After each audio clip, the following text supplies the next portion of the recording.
वर्ग 9वा विषय मराठी पाठ 3 पाळण्यातले पाय भाग 2।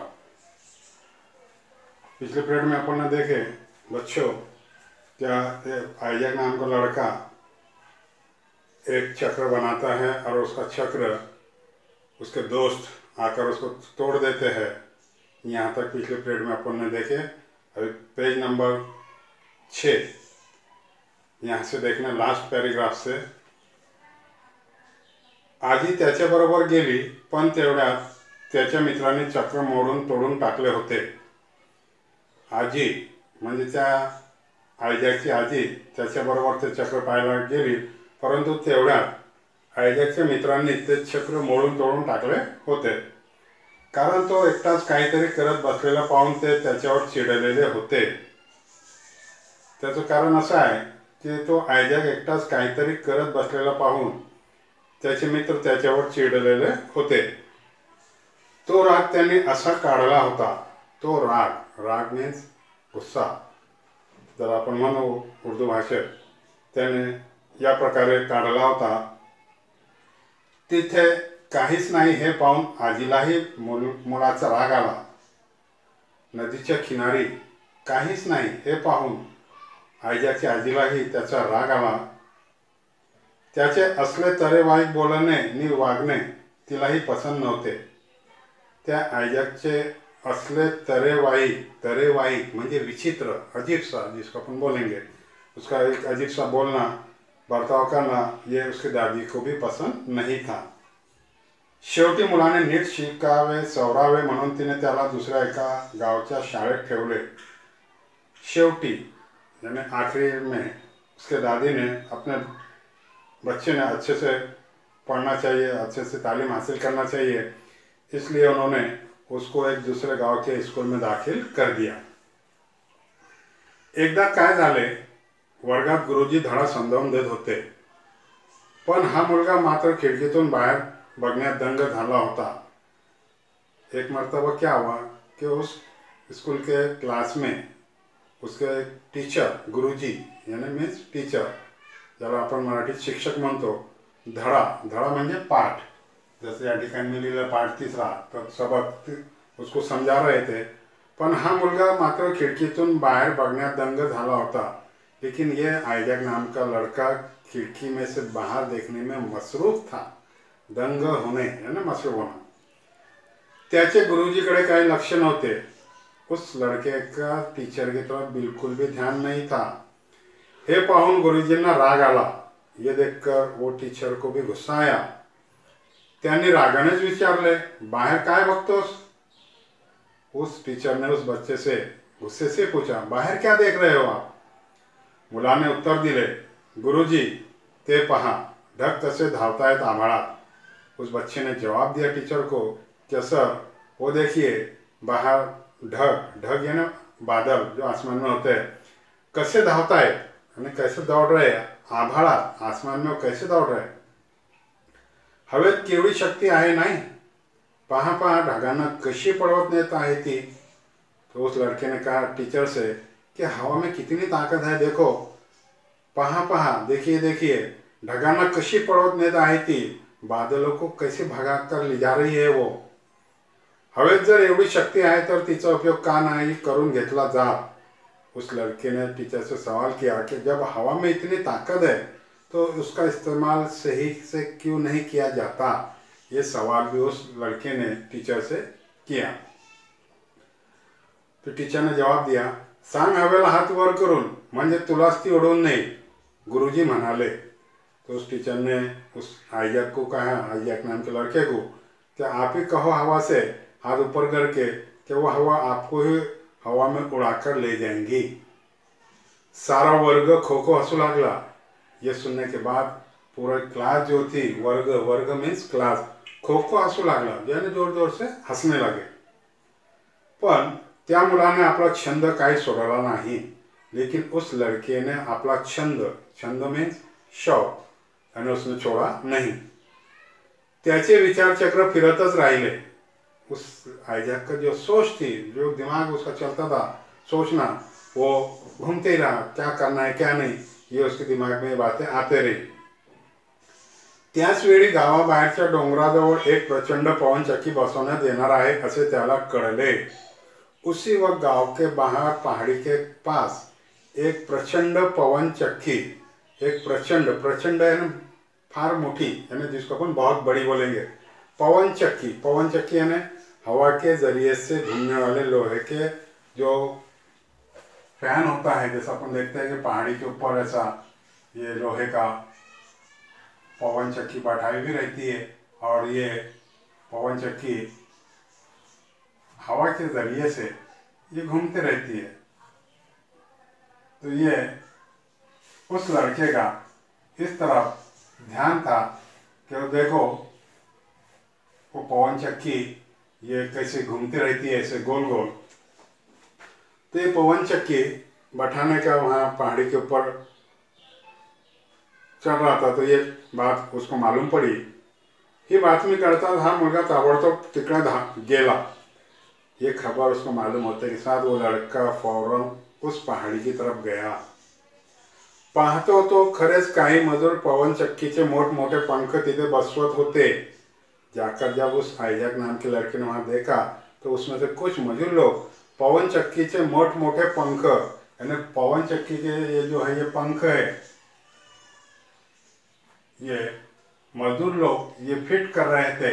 ये उसने वहां जाकर देखा, त्याला फार आनंद झाला। वो देखकर उसको बहुत खुशी हुई। त्याचे औत्सुक्य वाढले, उसका हौसला बढ़ गया। औत्सुक्य यानी हौसला जो था वो बढ़ा। त्याने त्या मजुरांना कितीतरी प्रश्न विचारले, हेच काय नि ते काय, असं का नि तसं का। म्हणजे त्या आयजॅक नावाच्या मुलाने जे पवनचक्की बसवणारे मजूर होते त्यांनाही काय कितीतरी प्रश्न विचारले त्याने। और उस लड़के ने उन मजदूरों को भी ऐसे सवाल किया कि ये क्या, ऐसा क्यों वैसा क्यों। तिथेच त्याच्या एका मित्राचे वडील होते। उन मजदूरों के अंदर ही उसके एक दोस्त के वालिद साहब भी थे। या मुलाची उत्सुकता पाहून त्यांना कौतुक वाटले। इस लड़के का हौसला देखकर उनको भी कौतुक वाटले, यानी उसके खुशी होने लगी या उसकी तारीफ करने लगे। त्यांनी या मुलाला पवनचक्की संबंधीची सर्व माहिती समझाऊन दिली। उन्होंने उस आइजैक नाम के लड़के को पवनचक्की के बारे में की तमाम मालूमात उसको समझाकर बताए। ही माहिती मिळताच त्याला वाटू लागले की ही मोठी पवनचक्की तयार होण्याच्या आत आपण लहान पवनचक्की तयार करावी। ये उसको मालूमात मिलने के बाद उसको ऐसा महसूस हुआ आइजैक नाम के लड़के को कि अपन ये बड़ी पवनचक्की तैयार होने से पहले अपन घर पर एक छोटी सी पवनचक्की तैयार करना चाहिए। मनात येताच सॉरी त्याच कामाला लागली और उसने ये बात दिल में ठान लिया। और जैसे ये बात उसके दिल में आ गई तो उसने क्या किया, वो काम करना शुरू कर दिया। सॉरी यानी खुद उस लड़के को बोला गया है। आवश्यक वस्तू जमावल्या आणि बऱ्याच खटाटोपानंतर त्याने पवनचक्की तैयार केली और उस पवनचक्की बनाने के लिए ज़रूरत के जितनी भी चीज़ें थी उसने जमा किया और बड़े ही जद्दोजहद के बाद उसने वो पवनचक्की तैयार किया। मोटी पवनचक्की तैयार होण्याच्या आत याची छोटी पवनचक्की फिरायलाही लागली। बड़ी पवनचक्की पहाड़ी के पास में की तैयार होने से पहले इस लड़के ने घर पर ही अपनी छोटी पवनचक्की बनाकर वो फिरायला ही लागली, यानी घूमने भी लग गई। मतलब इसने उस चक्की से पहले ये तैयार कर लिया था। या मुलाचे हे कर्तृत्व पाहून लोकांनी त्याची तारीफ केली। इस लड़के का ये कर्तृत्व यानी कामगिरी, उसका ये काम देखकर कुछ लोगों ने उसकी तारीफ भी करना शुरू की।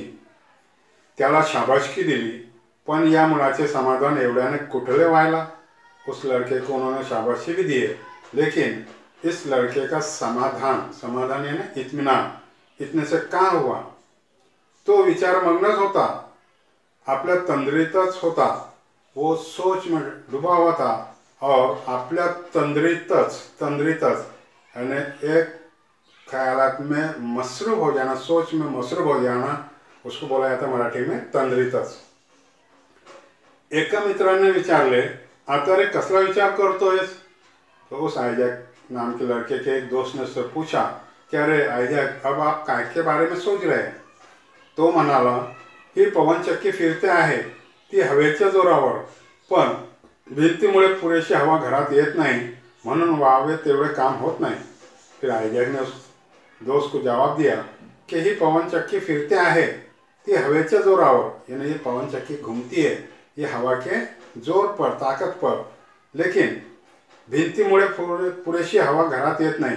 लेकिन भिंत भिंत बोले तो दीवार, दीवार की वजह से जितनी हवा चाहिए वो उतनी हवा घर में नहीं आती है, म्हणून व्हावे तेवढे काम होत नहीं, यानी जितना काम होना चाहिए उतना काम हो नहीं पा रहा है, ऐसा उस आइजैक नाम के लड़के ने अपने दोस्त को बताया। तेवढ्यात एक पिटुकला उंदीर तिथून पड़ाला। उतने में क्या हुआ कि वहाँ से जहाँ ये पवन चक्की तैयार कर रहा था, घुमा रहा था, तो वहाँ पर एक पिटुकला यानी छोटा सा उंदीर यानी चूहा वहाँ से दौड़ा। पड़ताना त्याच्या धक्क्याने ती छोटी पवन चक्की फिरली। जब वो चूहा वहाँ से दौड़ा तो उसका धक्का पवन चक्की को लगा और वो पवन चक्की उसके धक्के से वो घूमने लगी। ते पाहून त्याला चटकन युक्ति सुचली। वो देखकर उस आइजैक नाम के लड़के को फौरन चटकन, चटकन यानी फौरन, युक्ति, युक्ति यानी उसको तरकीब याद आई। त्याने एक लहानसा डबा तयार केला। उस आइजैक ने एक छोटा सा डबा बनाया, एक खिळा ठोकून तो पवन चक्कीला जोड़ला और उस डब्बे को एक कीला ठोक कर उन्हें पवन चक्की को जोड़ दिया। मग एक मोटा उंदीर पकड़ून त्या डब्यात बंद करून ठेवला। फिर आइजैक ने क्या किया, एक रोज एक बड़ा चूहा पकड़ा और उस चूहे को उस डब्बे में बंद करके रखा। डब्यातला उंदीर बाहेर पडण्यासाठी जोर जोराने डब्यात फिरू लागला। उस डब्बे में का जो चूहा था वो बाहर निकलने के लिए जोर जोर से कोशिश करने लगा। तो वो कोशिश में क्या हुआ कि वो डब्बा आपोआप वो घूमने लगा। त्या उंदरा बरोबर डब्बाही फिरायला लागला। वो चूहे के साथ साथ वो डब्बा भी गोल गोल घूमने लगा आणि त्याबरोबर पवन चक्की ही फिरायला लागली।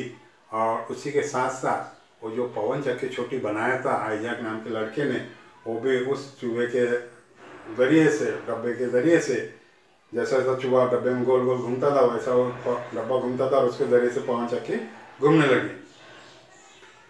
आता मात्र त्या मुलाला खरा आनंद झाला। अब उस आइजैक नाम के लड़के को अब सचमुच में खुशी होने लगी। त्याने घेतलेल्या कष्टाचे, श्रमाचे फळ त्याला मिळाले होते। उसने किए हुए मेहनत का फल अब उसको मिल चुका था। त्याच सुमारास त्याची आजी त्याला भेटायला म्हणून तिथे आली।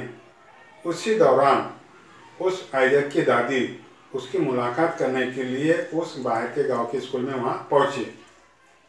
तिने आइजैक बद्दल गुरुजीकडे चौकशी केली तेव्हा ते म्हणाले, उसके दादी ने आइजैक के बारे में टीचर के पास में गए और उसकी पूछताछ किए। तो उसके टीचर जो थे, उस्ताद जो थे, उन्होंने कहा, मुलाचे पाय पाळण्यात दिसतात, आइजैक न्यूटन मोटा वैज्ञानिक म्हणून नाव मिळविल। टीचर ने कहा कि आपका बच्चा छोटा सा है, जिस तरीके से बच्चा छोटा रहता है और उसको झूले में डाल दिए, पालना यानी झूला, तो पैर इधर उधर झटकते रहता है, तो अपन बोलते हैं कि अरे बच्चा ऐसा बनेगा वैसा बनेगा। तो उस टीचर ने कहा कि आइजैक जो है बड़ा होकर न्यूटन, यानी आइजैक का जो नाम था वो न्यूटन था, मोटा वैज्ञानिक म्हणून नाव मिळवेल, यानी एक बड़ा वैज्ञानिक यानी साइंटिस्ट बनकर वो अपना नाम कमाएगा, ऐसा उसके टीचर ने उसके दादी को कहा। गुरुजींची भविष्यवाणी पुढे खरी ठरली। उस टीचर की ये भविष्यवाणी यानी मुस्तकबिल जो था ये सच निकला। हाच मुलगा पुढे महान संशोधक म्हणून अमर झाला। यही लड़का आगे चल के महान यानी एक बड़ा संशोधक यानी खोज करने वाला बोलकर ये अमर रहा। अमर यानी मरकर भी जिंदा रहा, मतलब ये मर चुका है लेकिन उसका आज दुनिया में नाम मशहूर है, उसको बोला जाता अमर। याने झाडावरून खाली पडणारे फळ पाहून पृथ्वीच्या गुरुत्वाकर्षण शक्तीचा शोध लावला। इसी साइंटिस्ट ने झाड़ के ऊपर के नीचे फल लगे हुए जो है वो नीचे जमीन पर कैसे गिरते हैं, तो उसकी खोज इसे न्यूटन ने लगाया। आधुनिक विज्ञानाला न्यूटनाने ही मोठी देणगी दिली और आज के नए दौर में इस साइंटिस्ट ने न्यूटन ने ये लोग तमाम दुनिया को एक बहुत बड़ी देनगी यानी दान दिया है। तो इस तरीके से बच्चों, ये आपका सबक नंबर 3 पाळण्यातले पाय यहाँ पर एक कंप्लीट हो गया। अब इसके बाद का जो है इस सबक के ऊपर के सवालात के जवाब इसके अगले पीरियड में मैं आपको ये लिखाऊंगा कि आपने आपके नोटबुक में अच्छे से लिखना है, और उसके बाद में अपना जो भी अगला सबक या नज़म रहेगी वो अपन पढ़ने वाले हैं।